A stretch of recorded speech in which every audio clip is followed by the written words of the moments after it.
avant l'ouverture, justement, de Chine, nous avons décidé de faire cette affiche un peu provocante, je le reconnais, avec l'objectif de faire du commerce. Parce que la polémique, pardon Apolline, mais c'est aussi du commerce. La polémique, c'est du commerce, vous l'avez souvent dit. La polémique, c'est du commerce. Le buzz, c'est du commerce. La question, c'est jusqu'où vous allez dans le fait de jouer avec le feu. On va y revenir parce que... Attention, je respecte les règles. Hein. alors, Jusqu'où je vais en jouant avec le vous feu, dites... je respecte les règles Vous et dites... je vais vendre des produits Chine en respectant exactement les mêmes règles que l'ensemble de tous les autres On va... commerces. Et en même temps, tous les jours, on nous annonce que le commerce physique est en train de mourir. Tous les jours, on nous explique que des milliers d'emplois sont en jeu, que l'industrie du textile en France est en train de mourir. Et ces mêmes détracteurs ne sont pas ceux qui nous offrent aussi des solutions. Parce que critiquer, c'est bien, mais essayer d'avancer, c'est mieux. Moi, je me bats tous les jours, en fait, pour faire vivre. Ce qui me surprend dans ce débat, c'est qu'on oublie que Shein, c'est quand même une marque qui est devenue la 5e marque préférée des Français. C'est 25 millions de clients en France.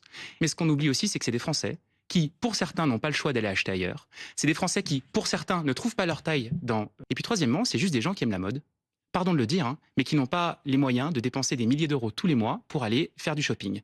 Vous savez, la même filiale qui critique aujourd'hui ces plateformes-là est celle, pardon, l'industrie du textile, qui l'a aussi créée, qui l'a aussi permise. Parce qu'il y a 30 ans, en fait, quand tous les retailers français sont allés produire en Chine, ont organisé des usines, alors même que ces usines aujourd'hui sont plus modernes que bien d'usines qui sont présentes sur notre territoire. Et donc, je suis très fier aujourd'hui de pouvoir donner, pour la première fois au monde, en fait, une dimension physique à cette marque Shein, qui est une marque qui plaît, je le répète, pardon, à 25 millions de clients. Et